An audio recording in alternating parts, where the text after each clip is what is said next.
Oke guys, halo semuanya, bertemu lagi bersama saya Koko Gilbert dan saya ucapkan selamat tahun baru bagi teman-teman semuanya. Saya harap tahun 2023 menjadi tahun yang terus membaik daripada tahun-tahun sebelumnya. Alright, sekarang kita akan membahas mengenai TPIA di video learning kita pada tahun ini. Ini merupakan video learning pertama di tahun 2023. Mantap guys, oke. Sekarang kita membahas dulu mengenai TPIA. Apa sih itu TPIA? Nah, TPIA ini adalah Chandra Asri Petrochemical. Nah, di sini dia memproduksi chemical, udah jelas ya. Nah, teman-teman bisa lihat secara market cap, kita lihat dulu secara fundamentalnya.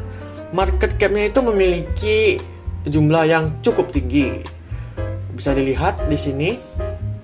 Sebentar. Nah, itu ada di 222. Nggak bisa diblok ya. Intinya ada di 222. Jadi market cap-nya permainannya cukup besar dan akan sedikit susah bagi bandar untuk memanipulasinya.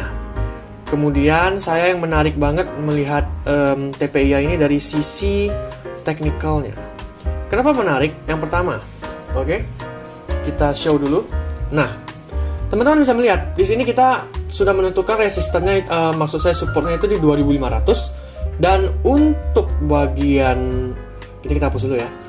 Untuk bagian trendline-nya itu sudah ditembus pada tanggal 29 Desember kemarin, which is kita baru juga sarankan pada tanggal segitu. Kemudian keesokan harinya kita udah mention kalau mostly emang kemungkinan besar TPIA akan terjadi retrace, dan benar saja, serta retrace daripada TPIA ini bisa bertahan di atas daripada trendline ini. Nah, sehingga ini menjadi sebuah pertanda bahwa penguatan dari TPIA ini bisa dibilang cukup signifikan. Pun kalau dia menurun daripada misalnya dia jebol nih, nah itu masih diselamatin oleh supportnya di 2500. Dan amit-amit kalau memang dia udah jebol, itu kalau teman-teman saya asumsikan masuk di 2570, itu kerugiannya hanya kurang dari 3%. Nah, itu tergantung. Kalau dari kita 2500 udah level yang cukup berbahaya, jadi boleh di cut loss sebagian ataupun full. Nanti kalau misalnya memang naik kita bisa beli lagi. Yang penting duitnya aman dulu. Tapi kalau memang turun, kalau dia naik gimana? Nah, makanya alasannya itu kita menyarankan TPIA ini karena memiliki potensi naik yang cukup besar. Pertama, karena sudah tembus trend line. Yang kedua, memang secara grafik TPIA itu sudah bisa dibilang dari 2019 ya, itu membuat pola semacam ascending triangle, yang mana tahun ini itu udah bisa dibilang udah di ujungnya. Nah, jadi ini sangat menarik sekali guys.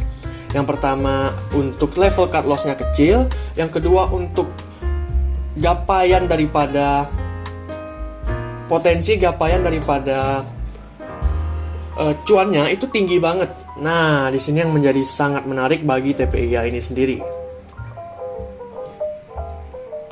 Oke guys, jadi bagi kalian yang baru melihat video ini bisa masuk di angka 2570 dan cut loss-nya untuk level support lah ya, itu di 2500 karena mostly sih orang pada ini juga ya. Kalaupun saya bilang cut loss, beberapa orang juga nggak mau cut loss di angka segitu. Jadi saya asumsikan ini nih support. Jadi teman-teman terserah. Kalau kita sarankan lewat dari sini boleh di cut loss setengah. Tapi balik lagi teman-teman ya. Nah, jadi kita ulang lagi. Yang pertama, trennya pastinya masih naik. Yang kedua udah tembus trend line. Yang ketiga benar-benar memenuhi kriteria kita low risk high return. Jadi untuk TPIA silahkan diconsider. Terima kasih and keep cuan.